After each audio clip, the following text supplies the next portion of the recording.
스타강사 정승재 홍대 빌딩 시세 135억, 10년 만에 60억 차이. 얼마 전에 차인표 씨도 건물이 뭐 300억 시세 차익이 났다고 하는 기사를 제가 전해드린 바 있었는데요. 이번에는 정승재 씨, 요즘에 이제 TV에 워낙에 많이 나와서 모르시는 분은 없을 것 같은데, 정승재 씨가 소유한 서울 마포구 서교동의 한 건물이 10년 만에 시세가 60억 원가량 오른 것으로 추정이 된다고 하네요. 이 건물을 2015년에 다세대 건물 2동과 필지를 합해서 47억 4천만 원에 매입을 했었는데, 추가로 25억 원을 투자해서 지하 4층, 지상 6층 규모의 현재 건물을 신축했는데요.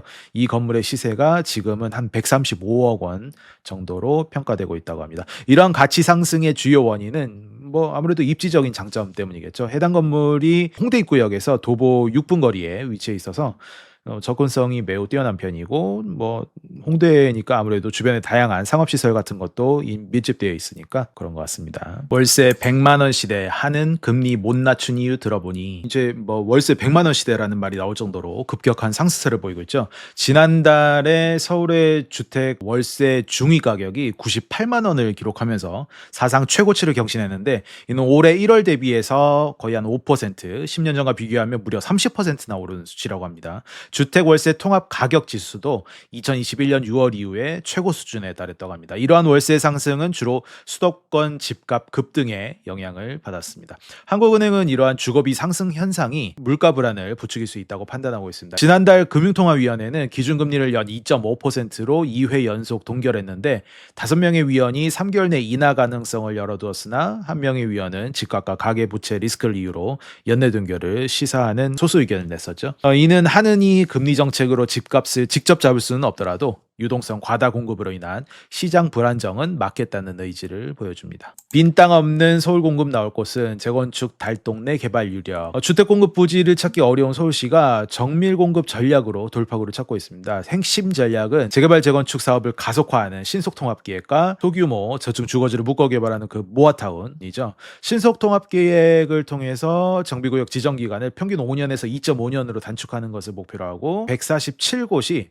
이 제도에 참여하고 있다고 하네요. 모아타운 같은 경우에는 22년 제도 도입 후에 116곳에서 조합 설립 인가를 받아서 내년 목표치인 3만 가구를 이미 초과 달성해서 성과를 내고 있습니다. 서울시는 이러한 제도 외에도 저밀 개발 지역을 활용하는 방안을 추진합니다. 노원구 백사마을이랑 구룡마을 같은 노후 지역과 달동네를 재정비해서 대규모 아파트 단지로 재탄시킬 예정입니다. 또한 은평구의 국립보건원 부지와 같은 공공부지의 주거 비율을 70% 내지 80% 정도로 늘려서 공급을 극대화하는 방안도 검토 중입니다.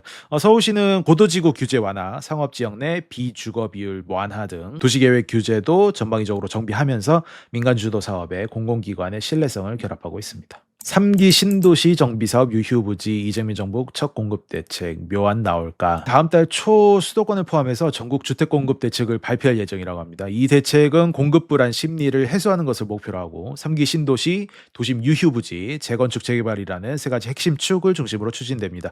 정부는 남양주 왕숙, 하남 교산 등 3기 신도시에 총 32만 8천 가구 공급 계획을 차질 없이 진행하고 용적률을 20 내지 30% 정도 상향해서 공급 물량을 확대하는 방안을 검토하고 있다고 합니다. 다만 군부대 이전이나 교통 인프라 확충, 주민 반발 등으로 사업 지연 가능성이 제기되고 있어서 실질적인 일정 단축이 관건입니다. 유휴부지 활용 계획은 뭐 이제 용산 유수지라던가 종로 복합청사 등을 통해서 3만 5천여 가구 이상을 공급하려고 계획은 하고 있는데, 사업 규모가 작고 주민 반발로 지연될 수 있어서 전체 공급 불안을 해소하기에는 역부족이라는 평가를 받습니다. 전문가들은 수도권 주택 수급 불균형 해결을 위해서 재건축 재개발 활성화가 필수적이라고 강조하면서 정부가 용적률 인센티브 제공, 인허가 절차 단축을 위한 특례법 제정 등 과감한 규제 완화에 나설 것을 요구하고 있습니다. 수도권 고강도 대출 규제 여파, 10억 이하 아파트로 수요 이동. 주택담보대출 금액이 6억 원으로 제한됐죠. 그래서 자금 조달에 아무래도 어려움을 겪는 사람들이 늘었기 때문이라고 봐도 되겠습니다. 규제 발표 이후에 한 달간 수도권 아파트 거래 비중을 보면 10억 원 초과 아파트 거래 비중은 11%포인트 감소한 반면 5억 원 이하 아파트 거래 비중은 12.35%포인트 상승했습니다. 또한 수도권 전체 거래 취소 건수 333건 중 10억 원 초과 아파트의 취소 건수가 절반 이상을 차지했다고 하네요. 이는 대출 한도 축소로 인한 자금 조달 계획 차질이 계약 무산으로 이루어진 것으로 우리가 해석을 할 수가 있겠죠. 동시에 서울 접근성이 좋은 경기 지역의 아파트 매매 가격은 크게 오르는 이른바 풍선 효과도 관측이 되었습니다. 이달 가계대출 4조 원대 증가, 공급 대책 맞춰 추가 대출 규제 낼 듯. 지난달 2조 원대로 축소되었던 전 금융권 가계대출 증가액이 이달 들어서 다시 4조 2천억 원가량 증가한 것으로 전망이 됩니다. 주택담보대출은 감소세를 유지하긴 했지만 휴가철과 이사 수요 등으로 신용대출 등 기타 대출이 크게 늘어났고 이금융권 가계대출도 순증으로 전환되면서 전체 증가 폭을 키웠다고 합니다. 금융당국은 6.27 대책으로 가계대출 과열 양상이 다소 진정되었다고 평가하면서도 추세적인 안정세에 접어들었는지에 대해서는 더 지켜봐야 한다는 신중한 입장입니다.